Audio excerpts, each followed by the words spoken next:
Segunda Crônicas, capítulo 7, versículo 14.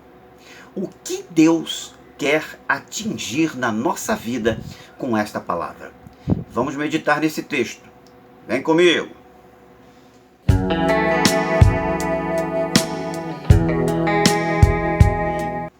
Segunda Crônicas, capítulo 7, versículo 14.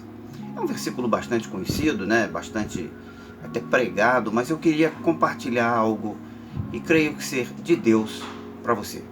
Tá? Eu vou pegar aqui meu exemplar bíblico, só para a gente ler e seguir a leitura da Bíblia. Diz assim, 2 Crônicas, capítulo 7, versículo 14. Se o meu povo, que se chama pelo meu nome, se humilhar e orar e me buscar e se converter dos seus maus caminhos, então eu ouvirei dos céus, perdoarei os seus pecados e sararei a sua terra. Até aí, esse é o versículo. 2 Crônicas, capítulo 7, versículo de número 14. O que me chama a atenção é a pergunta: o que Deus deseja desse povo? Quando ele dá essa resposta, então, para Salomão. O que Deus deseja desse povo? O que ele quer? Porque aqui ele diz assim, olha, se o meu povo se humilhar, orar e buscar a minha face, ou me buscar, são três ações, três atitudes que o povo precisa tomar. Mas aí me veio a pergunta, sabe, o que está por trás disso? Ou seja, aonde verdadeiramente Deus deseja atingir nesse povo, nessas pessoas, em mim, em você que me ouve, que me assiste nesse vídeo? Aonde Deus quer nos atingir com esta palavra? Eu comecei a refletir nisso. E refletindo nisso, eu fui vendo ponto por ponto, cada ação. Primeiro, ele diz que o povo precisa se humilhar. E tome esta palavra como eu tomo para mim, eu peço que você tome para você também. É preciso se humilhar. Por que se humilhar? Aquele que se humilha é aquele que reconhece que precisa da ajuda de alguém que pode mais do que ele. Segundo, ele quer que a pessoa ore. Então, se o meu povo se humilhar, se o meu povo orar, é assim que está no versículo. Se o meu povo se humilhar e se orar. Então, quando você se humilha, você já está se colocando numa situação inferior. E quando você ora, você está reconhecendo aquele que é superior. Porque quando você ora, você vai orar para Deus. Então, você está reconhecendo que há um ser superior a você. E que a este ser cabe você se humilhar, porque ele pode socorrer você naquilo que você necessita, naquilo que você precisa, naquilo que você deseja, almeja alcançar. A terceira atitude, a terceira ação que nós encontramos nesse versículo é buscar a pessoa de Jesus. Em outras versões, buscar a minha face. Buscar a minha face. Então, primeiro, se humilhar, reconhecer que você é pequeno. Segundo, orar, reconhecer que existe alguém que é superior a você, que pode te socorrer. E depois, em terceiro, ele diz, tem que buscar a mim. É Deus falando, tem que buscar a mim. Não é buscar qualquer um, não é orar para qualquer um. Então você precisa se humilhar, precisa orar, mas é orar para Deus, é buscar em Deus. Então, primeiro você se humilha, reconhece que tem alguém que é superior, que pode te ajudar. E terceiro, você reconhece quem é esse alguém. Quem é esse que pode te socorrer? E é nele que você identifica, então, a pessoa a quem você deve se humilhar e para quem você deve orar. Ele coloca ainda uma quarta atitude, e eu ia abordar apenas as três, mas eu quero falar dessa quarta atitude também, que ele coloca que se o meu povo se desviar dos seus maus caminhos. Ou seja, além de você reconhecer que você é pequeno, orar, reconhecer que tem alguém que é superior a você, que pode te ajudar. Terceiro, reconhecer que é Deus, esta pessoa que é superior a você e que pode te ajudar. E em quarto, é preciso que você conserte-se diante de Deus, que você conserte os seus caminhos, que você conserte os teus passos, que você conserte as suas atitudes, o seu caráter, a sua maneira de agir, a sua maneira de se relacionar com Deus, a sua maneira de se relacionar com as pessoas que estão do seu lado. É preciso que haja conserto.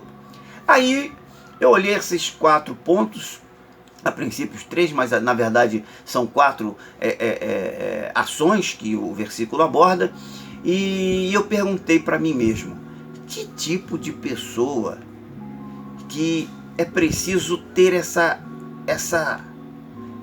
virada, essa guinada? E só me veio uma resposta.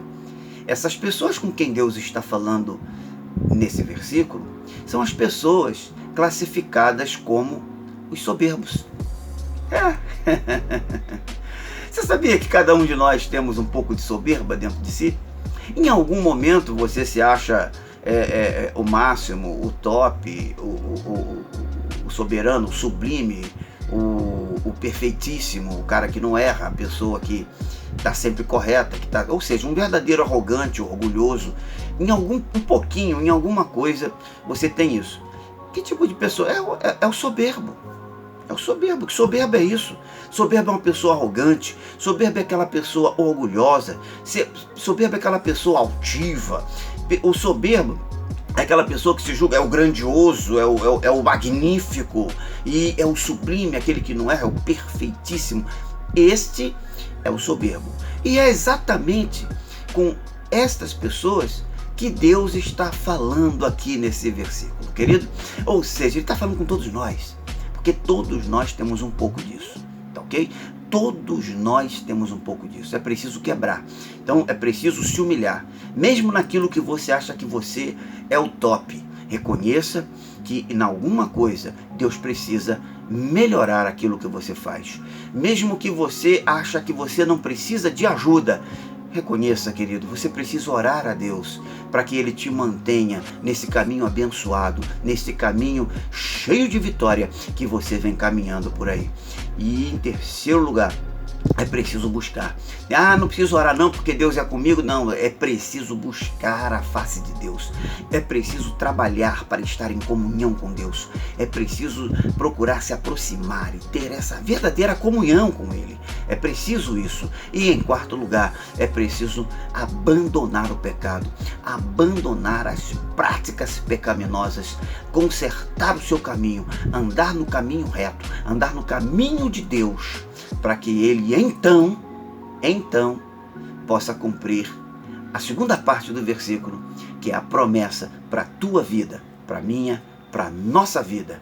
E Ele diz assim: então eu ouvirei dos céus. E quando eu li essa parte assim, eu ouvirei dos céus, eu também entrei num outro momento de reflexão, porque nós pensamos às vezes, nem todo o tempo, não, Deus é comigo, e Ele diz assim, eu ouvirei dos céus. Quer dizer que nesse momento Deus não está ali do teu lado, Ele está lá no céu. Mas Ele escuta quando você ora, quando você clama. Então quando você tomar essas 4 atitudes, quebrar essa soberba, Ele ouvirá dos céus, perdoará todos os nossos pecados, os meus, os seus, daquele povo lá no passado, no tempo de Salomão. E depois você pode olhar o contexto de Salomão. Salomão levou o povo a pecado, ele introduziu muitos ídolos, muitos templos de adoração a falsos deuses dentro da cidade de Jerusalém. Salomão foi uma catástrofe espiritualmente falando, não é? Mas Salomão foi ao Senhor. E aí, olha só, eu perdoarei os seus pecados, independente de tudo aquilo que ele havia feito. Deus está falando, se você fizer tudo isso que eu estou dizendo aqui nesse versículo, eu perdoarei os seus pecados. E o terceiro, ele diz que sararei a terra. Sararei a terra. Este sararei a terra, você pode entender no sararei a terra no contexto de sarar a terra na sua produção, na produtividade. Lembra que a economia era baseada na agricultura, na agropecuária. Então, sarar a terra é fazer com que a terra lhes traga de novo prosperidade para o povo. Não falo de Salomão, mas é o povo. E sararei a terra pode ser também no sentido de sarar, curar, tirar enfermidade do meio do povo. O fato é que, cumprindo as palavras da parte A deste versículo, na parte B encontramos as promessas, as ações que Deus tomará. Deus ouvirá do céu, Deus perdoará os seus pecados e Deus trará cura para a terra ou para o povo.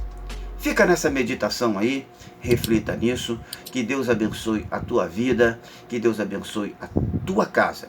Se possível, se você gostou dessa reflexão, deixa aí o seu like e se inscreva no canal. Ajuda a gente a expandir mais esta palavra. Eu conto contigo, mas também eu quero que você conte comigo.